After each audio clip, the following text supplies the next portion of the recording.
Yesterday, December 7th, 1941, a date which will live in infamy. The United States of America was suddenly and deliberately attacked by naval and air forces of the Empire of Japan. The attack yesterday on the Hawaiian Islands has caused severe damage to American naval and military forces. I regret to tell you that very many American lives have been lost. In addition, American ships have been reported torpedoed on the high seas between San Francisco and Honolulu. As Commander-in-Chief of the Army and Navy, I have directed that all measures be taken for our defense, but always will our whole nation remember the character of the onslaught against us. We will not only defend ourselves to the uttermost, but will make it very certain that this form of treachery shall never again endanger us.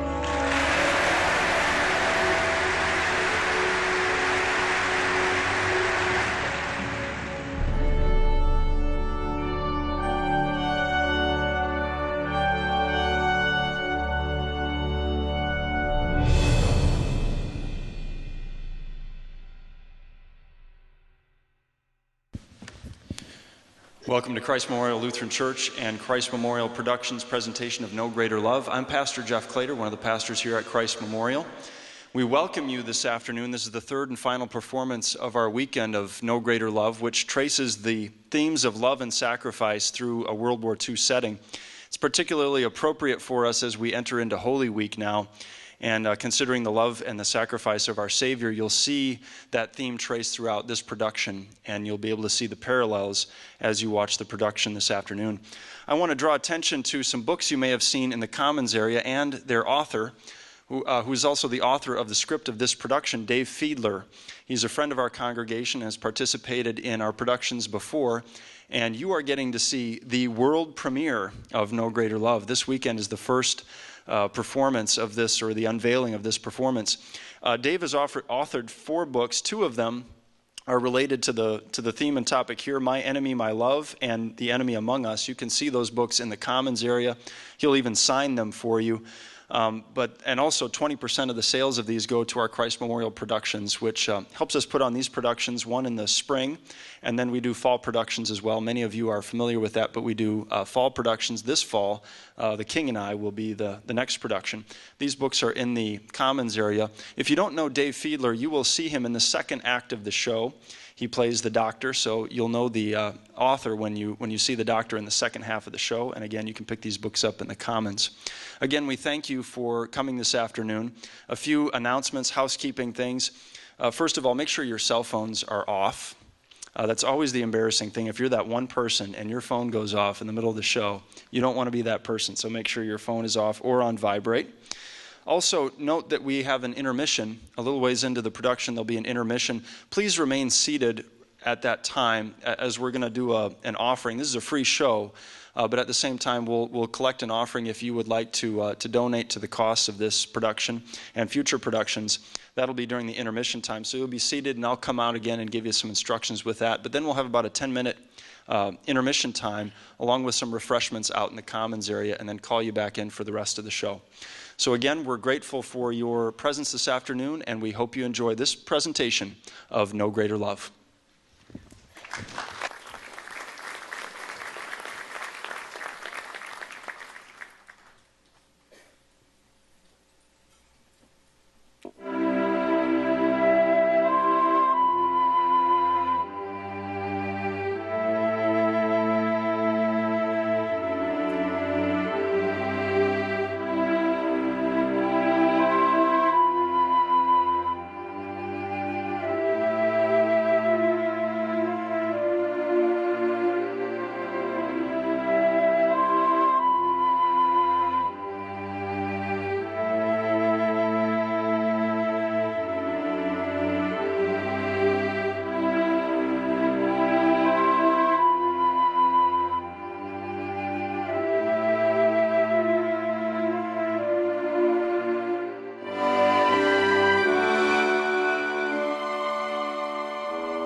Come on, Michael. Fish ain't gonna be biting all day.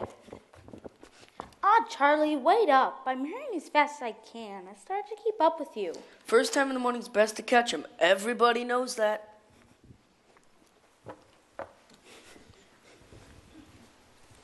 Are you sure Mom's right with us going fishing? Well, maybe she didn't say those exact words, but you heard her. Get your chores done and then have fun. That means boys shouldn't be sitting around when there's bluegill to catch.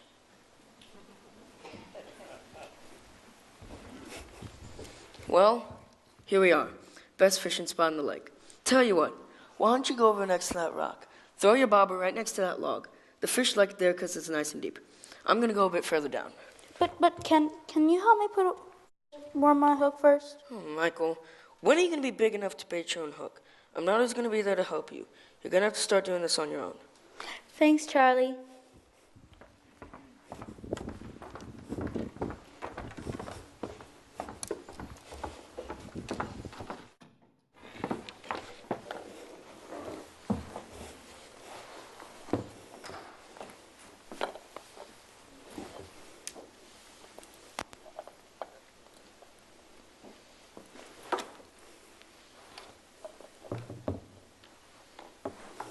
Hey, Charlie, my line snagged.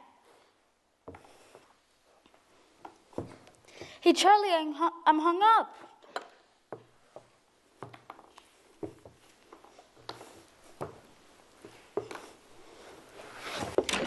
Charlie, help! I'm in the water. Michael, Charlie, where are you? Charlie, help! Michael, Charlie, help!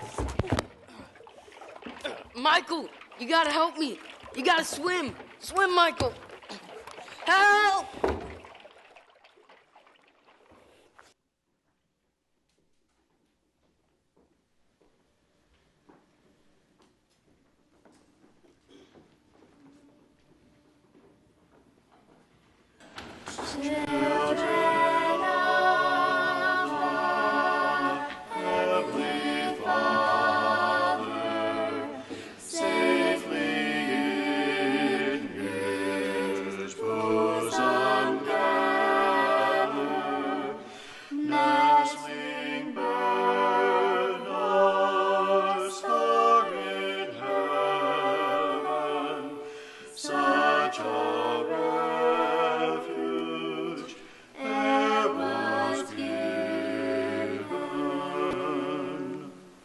From the Gospel of John, chapter 15.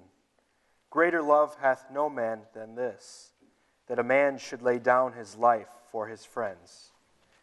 Charlie was only 11. That seems too early for Charlie to be taken from us. We don't know why this happened, but we know Charlie loved his brother, and that his sacrifice was motivated by that love. And though we do not understand when tragedies like this occur, we must trust the Lord has other plans we cannot comprehend today. And it's in His wisdom and His purpose He's taken Charlie to be with Him now. Why? Why did he have to die?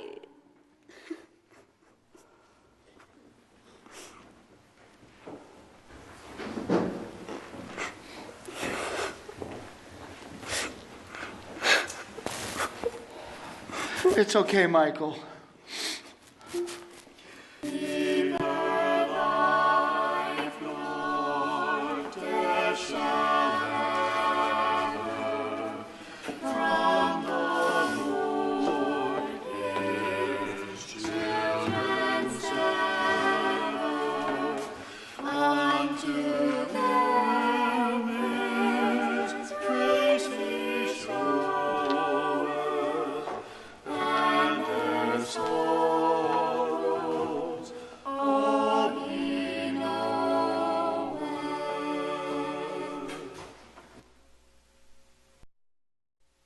Michael Barrett, good evening. It's always so good to see you.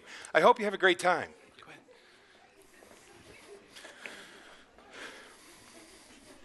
Boys and girls, quiet down, please, if you could. As principal at Mapleton High School, it is my distinct honor and privilege to welcome you to your senior prom 1943. Now, as we all know, There sure are a lot of real serious things going on in the world, but just for tonight, let's push all that aside and instead focus on your accomplishments here at Mapleton. So without any further ado, it is my honor to say, Maestro, strike up the band.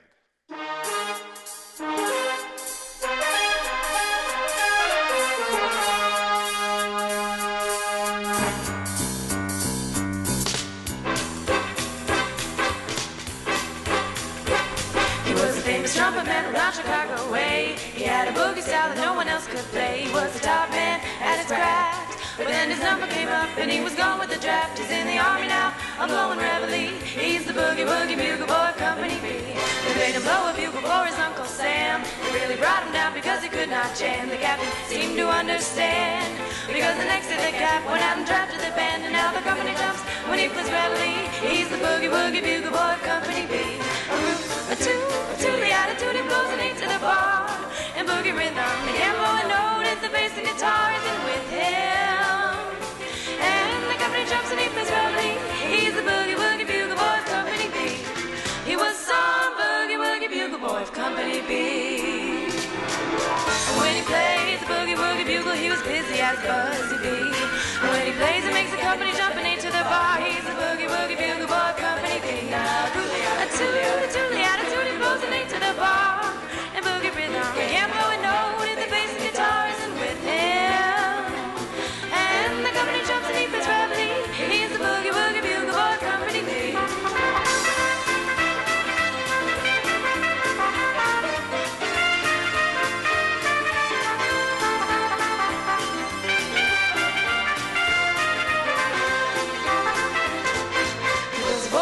Boogie every night and wakes them up the same way in the early bride. They clap their hands and stamp their feet, cause they know how it goes when someone gives them a beat. Whoa, whoa, he wakes them up when he plays reveille. The boogie woogie bugle boy of Company B. A root, a toot, the attitude, toot, toot. He blows it and eight to the bar. You can't blow a note if the bass and guitar doesn't blow with him. And the company jumps and he plays reveille. He's the boogie woogie bugle boy of Company B.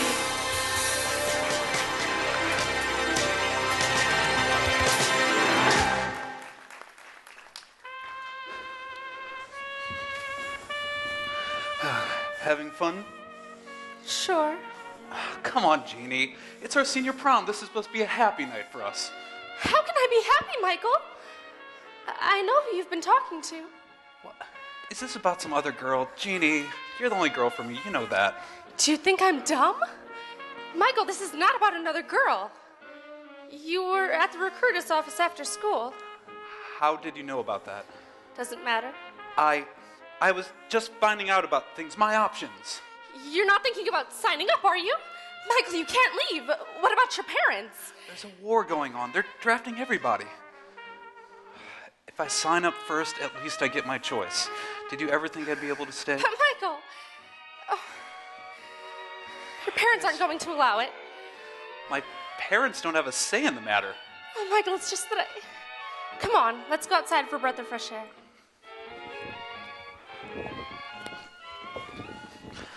So what's got you so worried?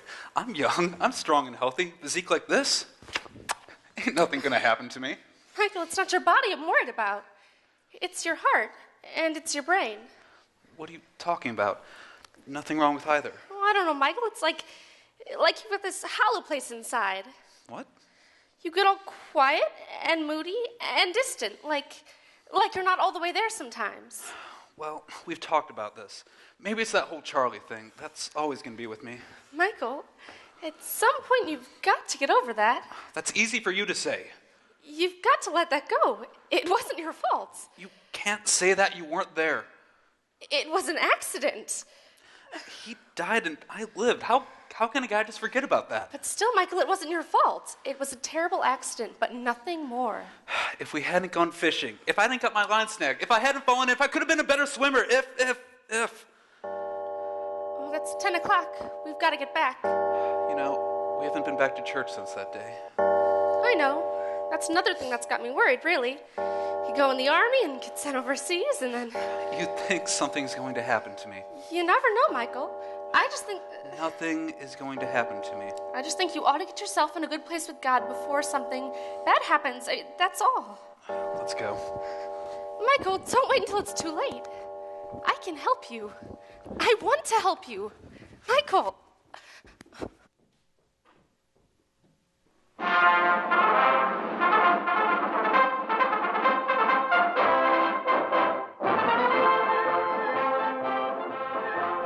These men are cadets. A short while ago, they too were average American boys from average American families. In the near future, they will have learned many things. If you're 17, you can enlist. You'll be called to training soon after your 18th birthday. Men between the ages of 18 and 26 can go into training immediately. There are things to do and places to go, and the Army will supply both to healthy, adventurous, and patriotic young men with a will to smack the enemy where it hurts the most. Stop on your way out at the box office of this theater for complete information, or inquire at number 607 Custom House, Philadelphia, Pennsylvania. Write that number down, boys. 607 Custom House, Philadelphia, Pennsylvania. Okay, recruits, listen up. This is your moment to shine. The folks here are mighty proud of you, and they want to send you off right. I'm nervous. How about you? Oh, yeah. Now we're going to line up. Then all you have to do is walk slow down Main Street. Just one end to the other, only a couple of blocks. I've been living in this town for 18 years. I bet every single person I know will be out there today.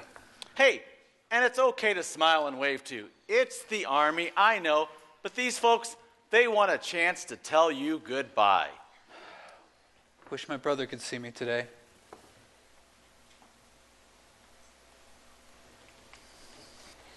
Ladies and gentlemen, I present to you the fine young men Mapleton is contributing to our nation's effort. Michael! There's Michael Barrett. Oh, Michael! Way to go, boys. Hey, Michael Barrett. Great job. You boys, you let him have it. Hey, come on up here, Michael. We are so very proud of you, Michael. You are the finest our city has to offer. We are all so very proud of you. Did you see Michael Barrett? He's captain of the football team and class president. Do you remember just a couple years ago how the other Barrett boy drowned? Such a shame. Oh, my son. Well, it's okay. We'll be praying for you. No, not you, Michael. We wish you Godspeed. We know you'll all make us very proud, and you'll return to us safely in due time.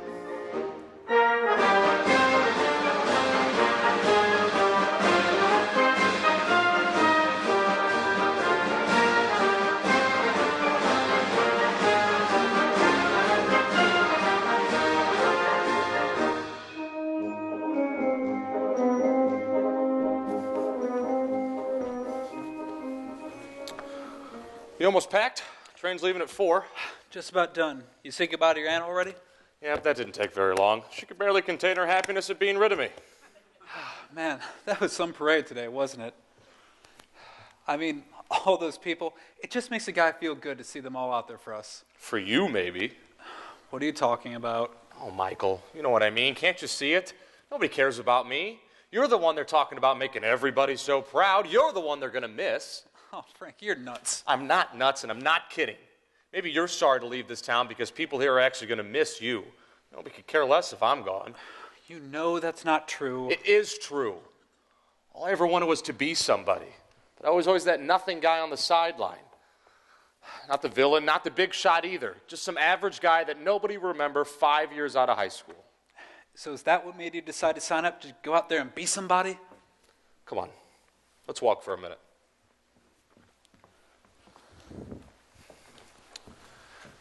That's the kind of guy that people remember. Either you're something now, kind of like you, or you go off and do something that people remember you for. Get a statue like that, your name on a plaque, man, that's something. But those people all got killed. And maybe now I'll have that chance. Heading off to war. Yep, time to be a hero. I may have been nothing here, but I can be something in perpetuity. Oh, there you are. I wanted to see you before you left. How come you're not at home? We were just thinking, talking. It's going to be weird being left behind, you know. You and the others all gone? Oh, you'll be fine. You'll barely miss us. But, Michael, what about your parents? It's going to be tough on them, won't it? Yeah, they say it's all going to be fine, but I know it'll be hard, especially keeping the farm going. Hope we're not getting too personal, but it seems like neither one of them have been the same since your brother's been gone. Nah, that's okay. It's the truth. That's the only thing that's really been holding me back. I mean, I guess I would maybe miss some people in this town. I don't know. Oh! Okay. I would miss some people in this town. But what makes it really hard is I know there's no one around to help them keep things going. Yeah? The farm is all we got. We lose that, and we have nothing. Don't get me wrong. I'm glad to go off to do my duty for Uncle Sam, but getting back home is my number one aim. Do the time and get back home. Mom, Dad, it's almost time. So, you're really leaving us, son? Oh, Mom, it ain't so bad. Just gonna be gone for a little bit. Smart man like Roosevelt in charge. Sure thing, we'll be in and out this quick. Son, we've been at this since 41. I think it's going to go on for a while yet. Oh, Pops. They say we'll be back in Europe by the end of summer. Sure, there'll be a big fight sooner or later, but we'll beat those Nazis back. Well, I sure hope so. All I know is I'm proud of you boys going off and doing your duty. Say, what's your aunt think about all this, Frankie? Well, Mr. Barrett, she's been good to take care of me since my own folks passed. But to be honest with you, I don't think she's going to miss me much. Kind of be glad her and I both to get away from each other for a while. Frankie, how old were you again when you came to stay with her? I was going into 8th grade, ma'am. That's a tough time for any kid to move to a new place. Being from Chicago and moving to a smaller town, that added a whole nother level of complexity. Got to be honest, there were a few kids that made things pretty miserable there for me for a while. Well, that's just too bad. Learned pretty quick just to keep my head down and stay quiet. Easiest way to avoid trouble is just to be invisible. Oh, it's getting to be about that time. Here, let me help you. Oh, we got it, Mr. Barrett. Thank you, though.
Careful, Ma. Let me help you, Mrs. Barrett. That's it, 3rd platform. Almost there. My, there's certainly a lot of people around here.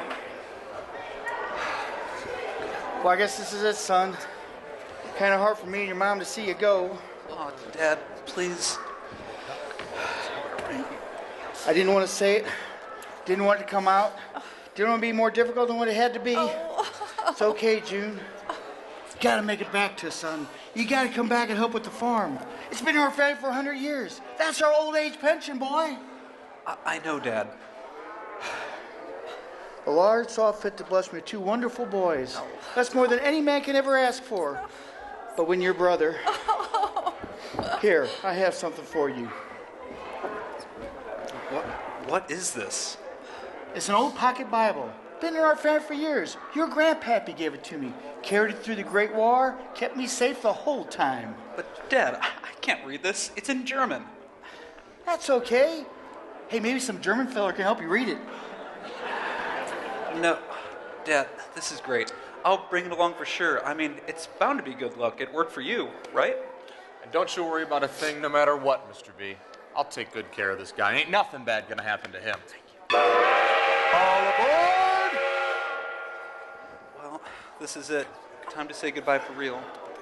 Michael, take care of yourself and please write as often as you can. I'll be right here waiting for you.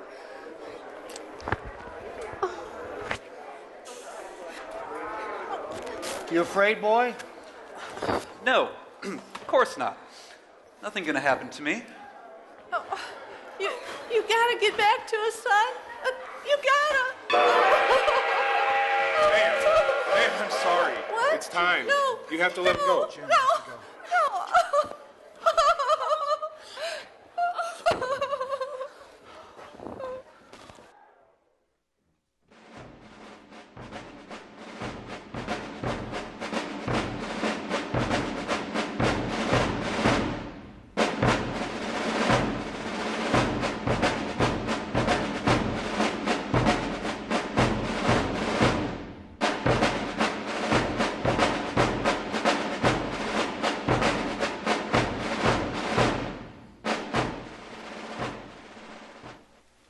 Dear son, can't believe it's been 5 months already since you left.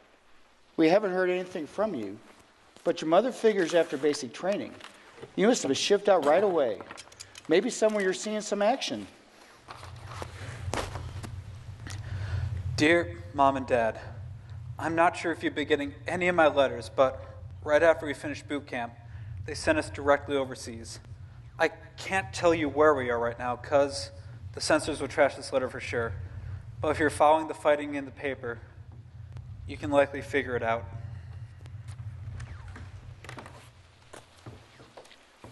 We don't know where you are now, since naturally it could send you anywhere. But you were right about that big attack coming, the invasion of Europe. It was about a few weeks after you left, and our boys are back fighting it in France. D-Day. I'm going to be frank with you now, more direct than usual, because I try not to make you worry.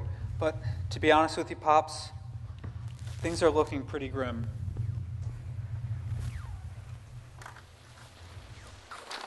I know you couldn't have been in those first waves on the beaches, but maybe they brought you in on the latter groups. Newspapers say there's been lots of heavy fighting, lots of men killed. 3 days we've been holed up in this town. They've been shelling us around the clock. We're pretty much pinned down and cut off from anybody else. Frankie thinks the Germans have the town completely surrounded. Just a matter of time now. Regardless of where they've sent you, Michael, we hope you're safe and comfortable and that things are quiet. We know that you'll do your duty, and we pray as well for you and your protection every day. Sie greifen uns an! Sarge! Sarge! We're getting cross-tracked! We see them left the streets! I'm almost out of ammo! I got some left! Sarge! We're back for you now! Oh, just got right on! We got some in the house across the street! I'm out! What are we gonna do? I'll hold the cross! You can't! You won't make it! Do we have any other choice? You don't have to be a hero! Ain't this what I've been waiting for?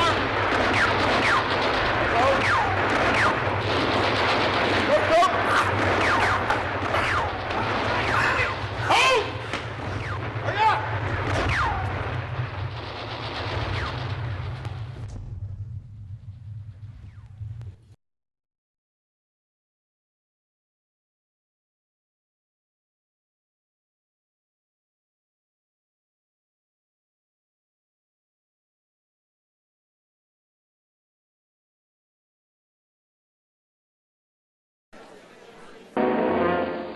As the British and Canadians swerved toward the Zuyder Zee, the Americans crossed the Elbe and the Russians the Oder. Germany is crumbling. But armor and men of the American Ninth Army have tough going on the road to Hanover.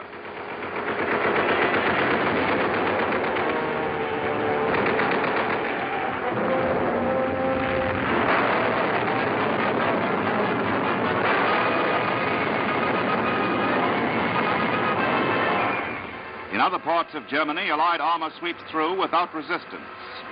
The tank columns fan out toward Stuttgart, Schweinfurt, Erfurt, Magdeburg, Brunswick, Bremen. All Germany in the target. Everywhere in Germany, white handkerchiefs signify surrender. But among the Dutch at Enschede, there is only happiness when the British Coldstream Guards roll in.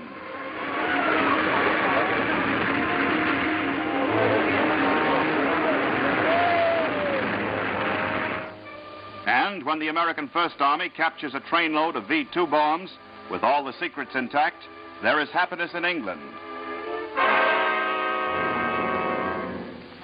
In the southern sector, air attack precedes an advance.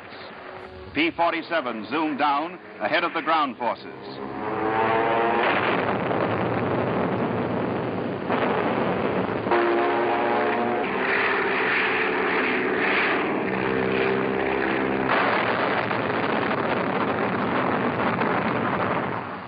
After the tactical air blows, armor and men of the American Ninth Army pour in. This is combined operations, perfected in battles from Normandy to Franconia. Long columns drive into battle.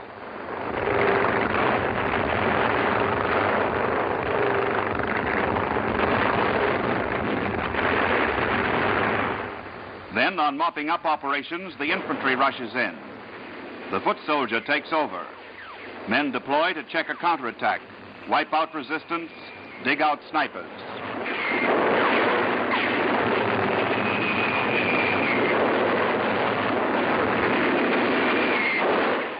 Sometimes the unseen snipers fire at their own countrymen to discourage surrender.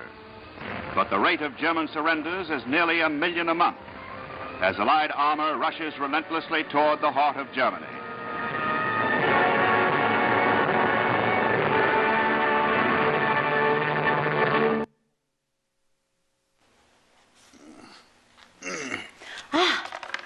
You're awake. Good. Where am I?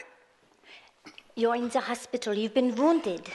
You need to remain still. Rest. My head. It hurts so bad. And my leg. You were shot several times. You're lucky to be alive. Shot? All I remember is the men rushing in, and a bright flash, and such a sound, and falling. That was after Frankie ran out. Is that your friend? He was my friend. My very best friend. Guten Tag, Nurse Benken. Guten Tag. Good to be have here. A new patient. He was captured yesterday after being wounded in the fighting at Essenborn. Oh. What do you want? That's the chaplain. He makes his rounds here in the hospital, visiting you and the other wounded soldiers. Germans and Americans alike. There are other Americans? Yes. Yeah. You need to rest. Only a couple. These two. But the one on the left, he has not spoken in a week. His mind is gone. And the other one, I'm afraid he is near the end. This hospital is only for the most badly injured. But as soon as they are well enough, they get sent on. Oh, but you don't need to worry. You're not so bad off. A couple of weeks here with us and you'll be good as new, just like that. Sent on where to exactly? Well, it depends. But usually a work camp, somewhere further back in Germany. But it could be almost anywhere.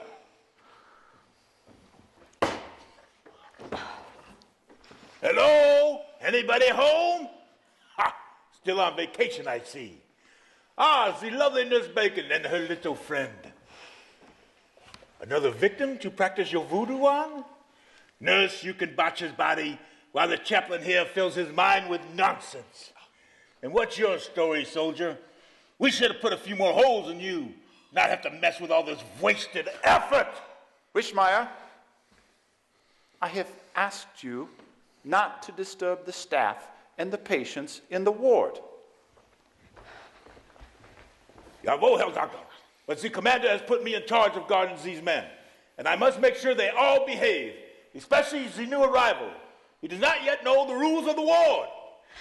Why don't you leave the men alone, Dieter? They are no threat to you. Why must you be so cruel? Watch your tongue, nurse. I'm the one who decides who's the threat here, and comments like that coming from you make me wonder where your sympathies lie. Welcome, my friend. I look forward to seeing you again.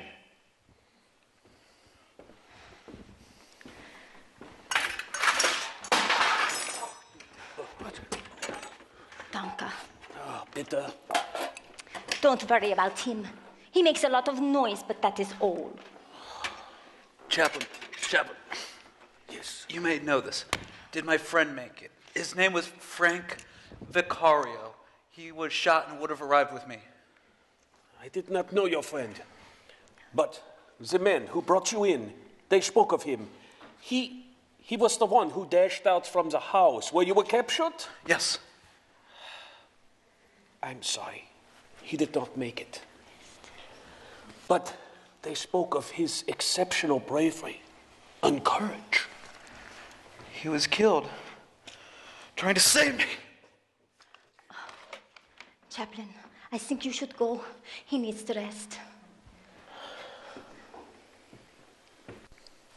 Dear Mom and Dad. Dear Michael. Dear son, greetings from the farm. We've been thinking about you a lot lately. Both your mother and I are praying for you every day and trust that you're doing well. It's been difficult not hearing from you, and I miss you very much. We're not received any letters from you for quite some time, and presume that means you're on the move and active with all the fighting taking place. I just have to believe that if we don't hear anything, it must mean that you're okay. No news is good news. That's the only thing we can think. Well, much has happened here since I last wrote. I was wounded and then captured, and now I'm in a German hospital. I presume you've been notified of that, but if not, it'll officially happen soon enough. Things are doing fine here.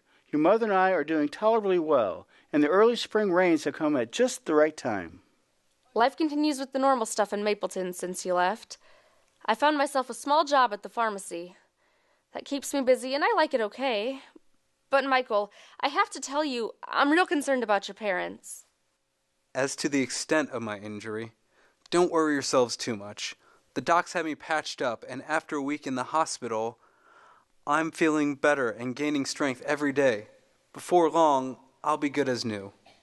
I'm getting ready to start the spring planting, but the old tractor's been giving me problems again. Plus, your mother has been a little under that weather. Your dad hasn't been able to get into the fields yet, and right now is when he needs to get the seeding done if he's going to get any crop this year. Even worse is that your mother's been sick. Doc says it's likely pneumonia. I probably have another week or two here, they're saying, at most. Then I'll be released. But that means I'm going into a POW camp, and that's got me a bit afraid. But don't you worry. With your mom, it's just a touch of the cold. So we'll get her better soon and get that tractor going, and it'll all come together just fine. I feel terrible laying this on you, but I figured you maybe ought to know what's going on with them. If there's anyone you can write to for help, an aunt or an uncle or somebody who could come and visit and stay with them, well, I really think you should. They're really struggling, but too proud or stubborn to take help from people here who know them. I've been talking with the chaplain, and I'm starting to pray a little bit more here. But if it helps, I don't really know. After Charlie died, I often used to wonder if God had forgotten about me. So take good care of yourself, son. Right when you can, and your mother and I will look forward to you. Being here, I seem to have that feeling again, but I'm going to keep bugging him for any help at all to what's most important to me. Michael, just know that for the good of your parents, what's most important to me, especially for their sake, is you. Coming home soon.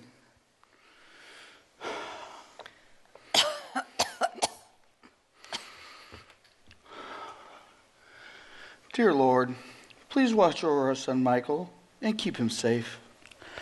Keep them in your arms and give them strength and health and courage. And if it be your will, Lord, let me come home again to them soon.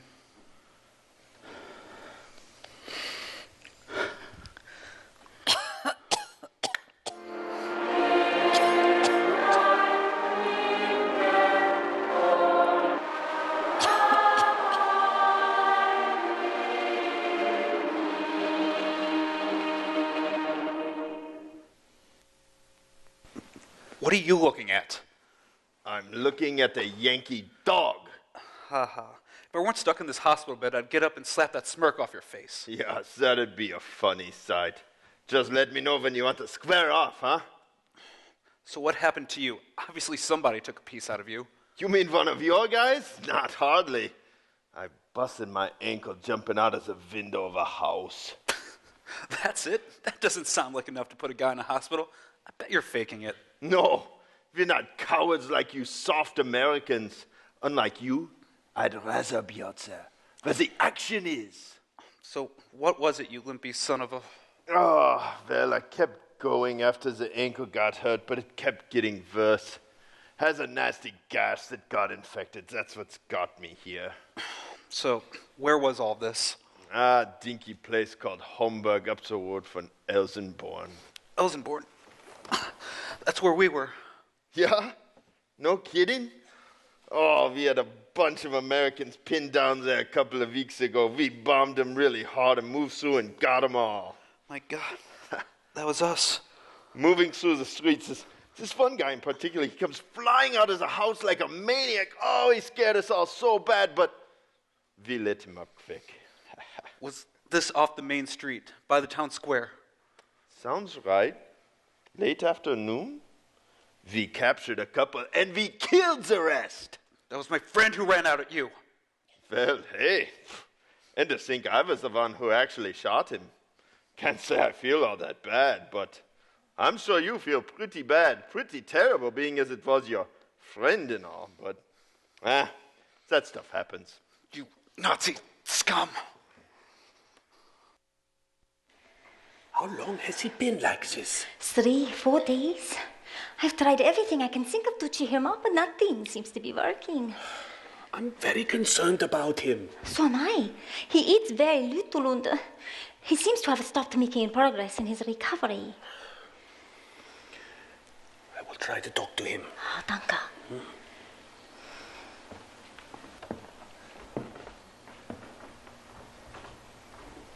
Hello, son.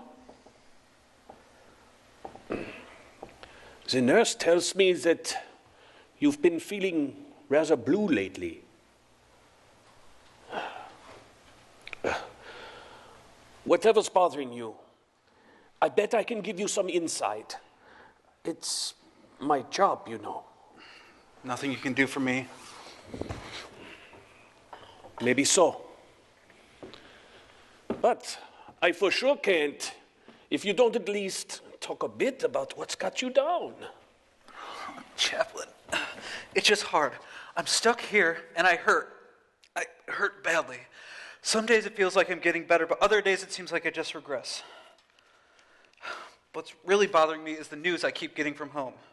My parents aren't doing well, and people keep writing me, telling me that they're worried about them, telling me that they need help, and there's not a blasted thing I can do about it here. I understand. I know it is hard.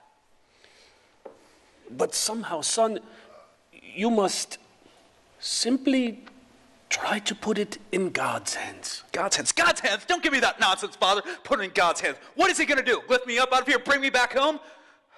It's really easy to say things like, put it in God's hands. It's really easy, but it's awful hard to do. I just want to be better. I want to be out of here, and I want to be home taking care of my family.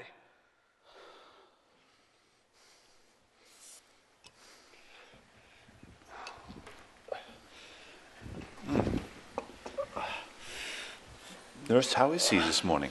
His fever has increased overnight. Oh, have you looked at the wound? Yeah. You can see the infection is getting worse. We are going to have to operate. We need to cut out the infection. That's the only thing that will save him, and he will need a blood transfusion. But doctor, you know his blood type is O negative. We hardly have any blood as it is, let alone that type. That would delay the surgery. We have to have the surgery. There are no two ways about it. As bad as that infection is, we have to have the surgery, else he is going to die.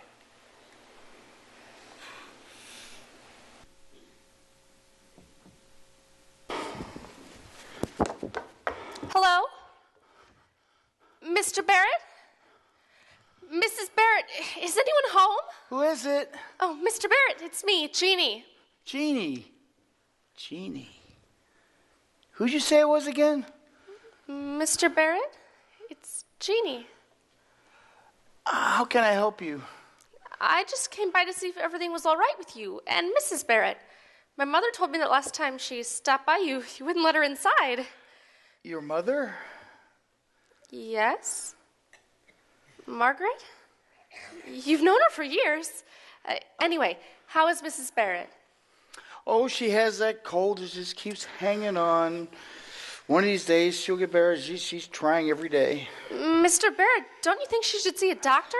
She's been ill for quite some time now. I really think it could hurt. No. We're going to get rest and take it easy, just like the doctor would say. And we're going to do that. I'm taking good care of her, and she'll be up on her feet in no time. Mr. Barrett, I don't think that's what's going to happen. I think she might just get worse, and in that case... Thanks for coming by. Mr. Barrett! Mr. Barrett.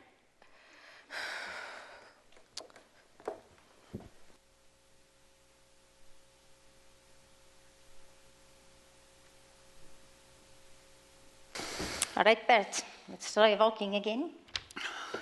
Good. It hurts. It hurts. Yes, but you must push yourself harder. It's the only way you'll get stronger. Okay. How many more times? 2 more times, back and forth across the world. But I've already done this today. You know what the doctor said. 3 times a day. Morning, noon, and before dinner. You've already done it twice today. Let's get the 3rd one in, yeah? Okay. Good. Come. Come. Good. I don't think I can do this. You can. Danke.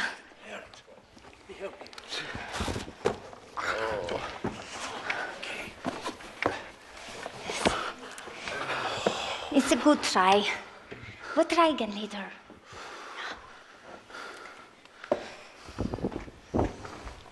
Keep going, Barrett. Don't ever give up. Come, Honor. Oh. We need to get you in.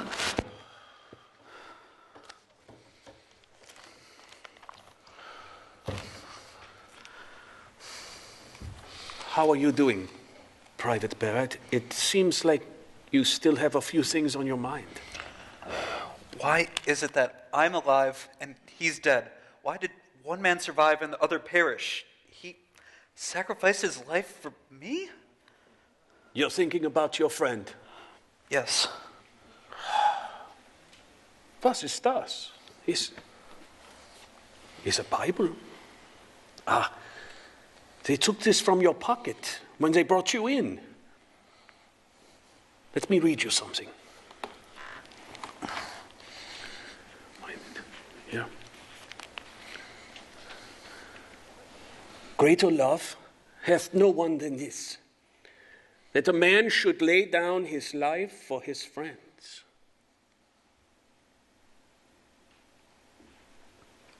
It's from the book of John. I will never understand why he did this for me, and I'll never be able to repay the debt that I owe him. You must view this sacrifice as an opportunity, as a gift from God to your friend. What in the world are you talking about? How can his death be a gift? I know, it is not easy to understand, but you must try to view it this way first. For your friend, through his sacrifice, he was able to be something, to offer something, more to you and to others than he ever could in life. I still don't understand. Your friend not only gained something from this, but his death was also a gift to you as well. For now, through his sacrifice, you have a new determination, a new confidence and power to carry out the things that he has started in you, that you might be more than you ever could have been had you not known him, had he not done so much for you. I'll never be able to repay him. How can I live up to his sacrifice? No, these sacrifices that others have done for me. You will never fully repay them. But these sacrifices, they shall find full value and not be wasted if you too in turn not only remember what they have done for you, but strive to do the same for others. Even if they never ask, even if they never know.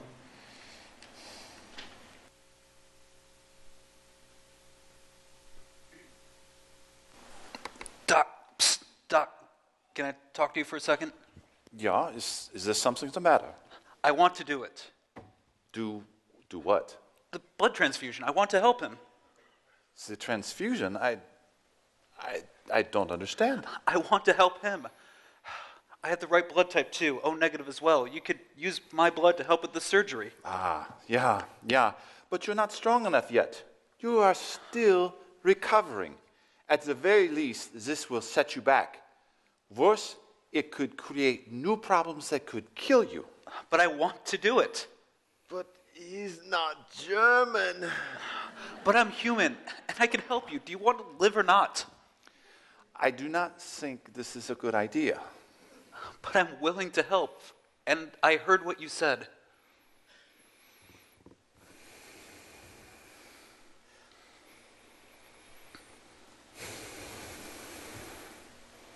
We will see.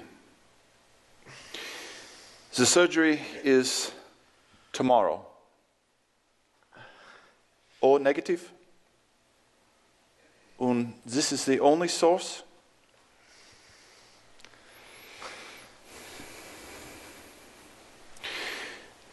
Nurse, make sure he is ready. If it goes as I think, we will need his contribution. But, Doctor... Now, it is not up to you.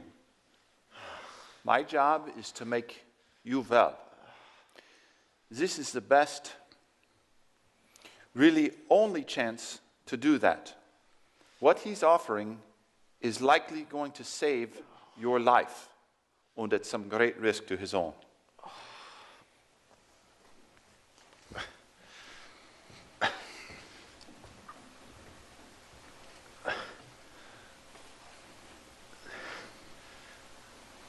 Why do you want to do this for me? Let's just say others have helped me along the way, and it's a chance for me to show my thanks. But why me? I'm your enemy. I killed your friend. Let's get this clear. I'm not doing this for you alone. Sure, it'll help you for now, but it's really for your wife, your kids, and your parents and the people in the community. It's for all the people you'll touch when we get out of this horrible situation, and for all the good that you'll hopefully do in the years ahead. Things that neither of us can know or expect right now. But you're risking your own health. Sometimes you gotta bet a little to win big. And don't worry about me. I'll be fine. I just hope that you're a bet worth taking. Thank you.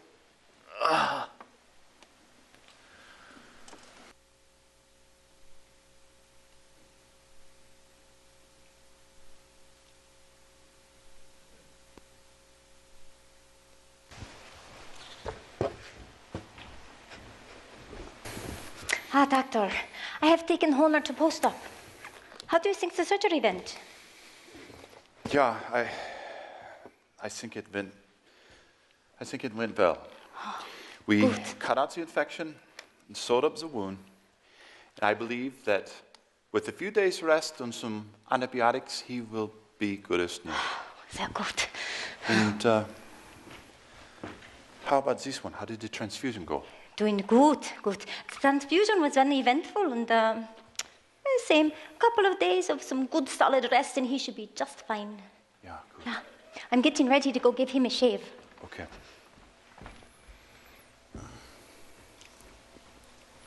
And how are you feeling this morning? A little tired. About a quart low. Private Barrett, I want to thank you for what you did. That man was in a perilous state, and your blood, your donated blood, helped him make it through the surgery. He would not have made it without your gift, and it was an amazing and generous contribution, a great thing that you did. Thank you, Doc. I'm just glad I was able to help.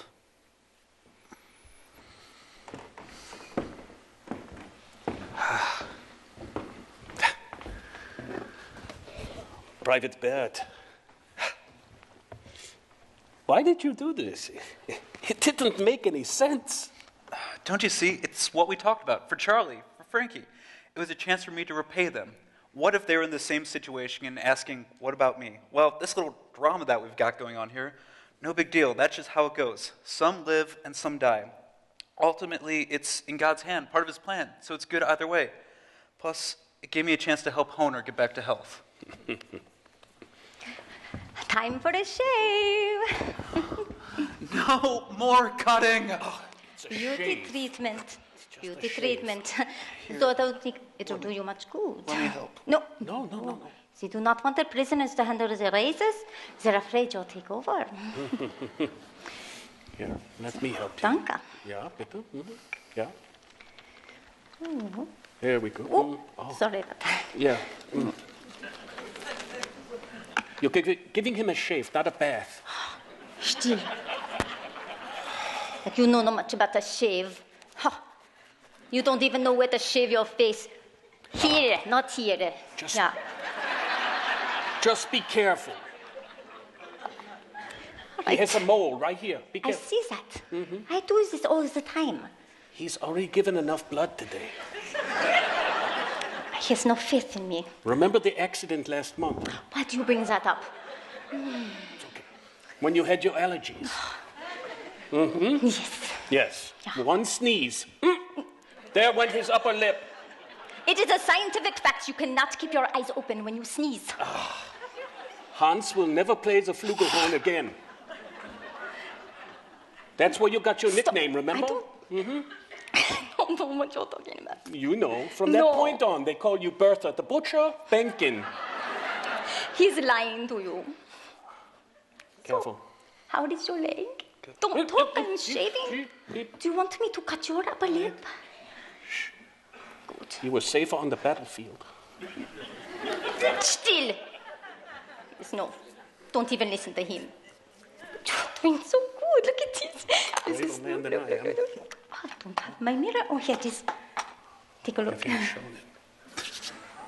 Heil Hitler! Ja? Where? This must be a very funny scene. I suppose you know the penalty for mocking the Führer. And I'm sure you two know what happens to collaborators and those that get too close with the enemy. No! You may think this is all a game, but you won't be smiling when they're packing your things in the morning and sending you to the east.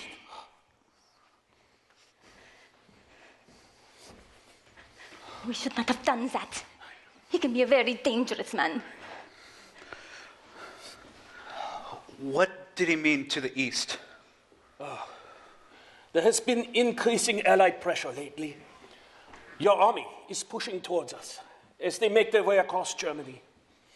And what's left of the German forces, they continually fall back to the front with the Russians. But I don't understand. What does that have to do with me? They're taking prisoners with them as they go, using them as bargaining chips in case of surrender. You want to avoid this, if at all possible. There is much suffering. No food, no medicine. And I hear they are executing these men who become too much trouble to continue dragging along. Particularly the sick and the weak, and those who can't travel well. But what am I going to do?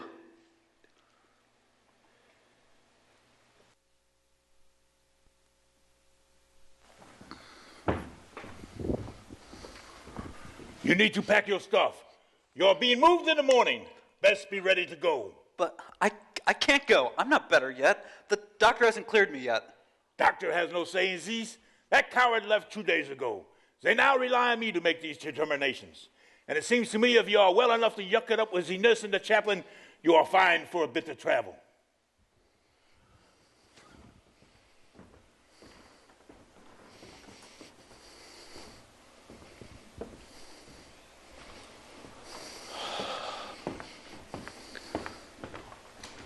Private Barrett, I saw the guard come through.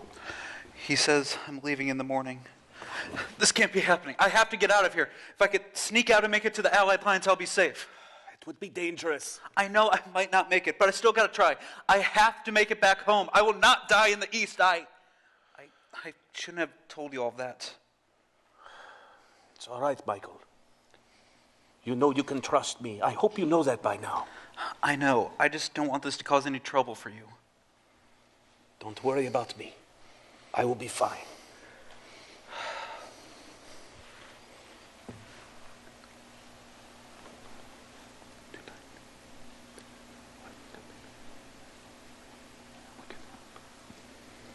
Yeah?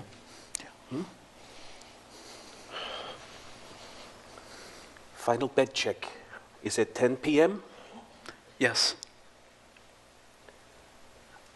I will see you then.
Bed check.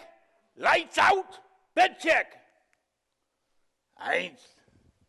1, 2, 3. Well, Yankee, ready for your big moving day tomorrow? Maybe this will help you sleep. No. No. Yeah.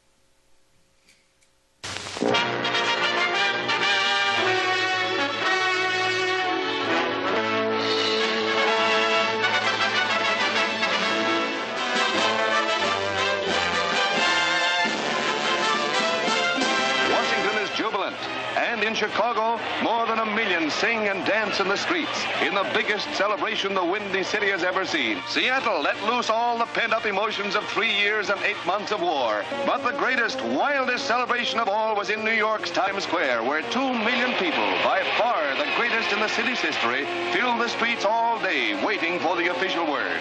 A hilarious, happy throng, they cheered every rumor that it was all over. And when President Truman's announcement came at 7 o'clock, the lid really blew off.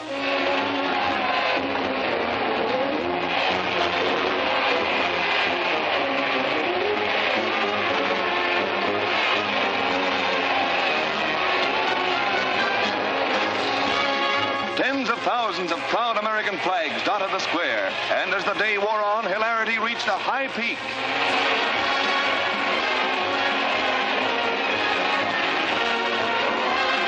Far into the night, the happy crowd screamed their relief at the end of the greatest war in history. From early Tuesday morning, the celebration went on for 24 hours. New York never celebrated like this before, but never did they have a better reason.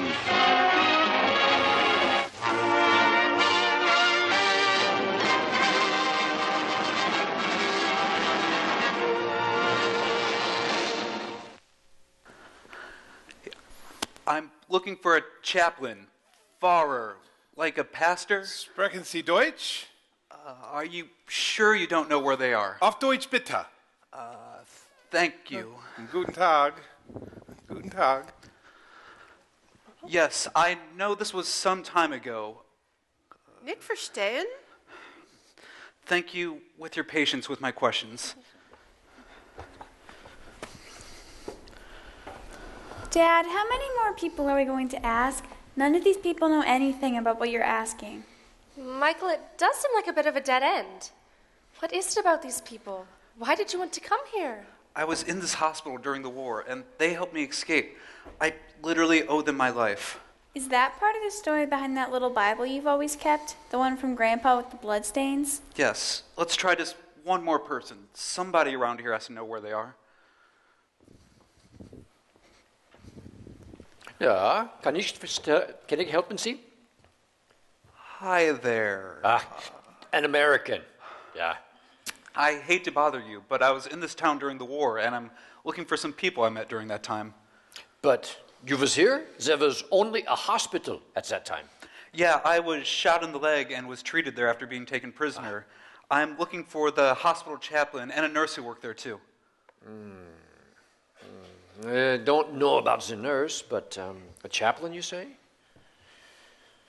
Yes, I can help you. I did not know him, but I know where he is now. If you'll step this way, I'll show you. If you look over there, you will find your friend.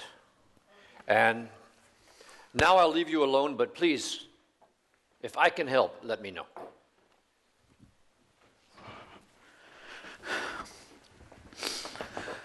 Here lies Franz Engelmann, executed in April 1945 for helping an American serviceman escape. Hey, there's a Bible verse on there too, Dad. Greater love hath no one than this, that a man should lay down his life for his friends. From John, chapter 15. Excuse me? I was just thinking, there is one more man from that time in the hospital, still here in this town. If you would like me to take you to his place, I will. Sure. Okay.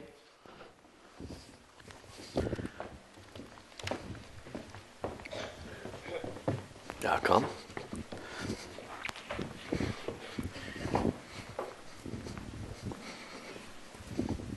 Und here. Well, I can't believe what I'm seeing. Komm, Wow, Kinder. Dad. Komm. What is this? Na? Huh? How is that possible? Is this someone you know? Barrett? What in the world are you doing here? I can't believe what I'm seeing. Do you work here? Work here? He founded the place. Well, yeah, I was involved in its start. After the war, I studied medicine in large part because of what I experienced myself during the war. I became particularly interested in blood disorders among children, infections and such. Oh, we've had a lot of success in treating what otherwise would have been very, very fatal situations. Yeah, but the name, I mean, I know that's my name, but this seems like some kind of big joke or giant coincidence. Not a joke, 100% intentional. Believe me. Mrs. Barrett, your husband saved my life. When we were in the hospital during the war, the doctor said I needed to have surgery, otherwise I might not have made it, and your husband gave me his own blood. This was at some risk to himself. So when I founded this clinic to pursue my research in the field, I had to give it a name, and well, Barrett seemed most fitting, because it reminded me of the new starts that I got, and how we're trying to do the same for all these kids. Simply amazing. Come, I want you to meet my wife.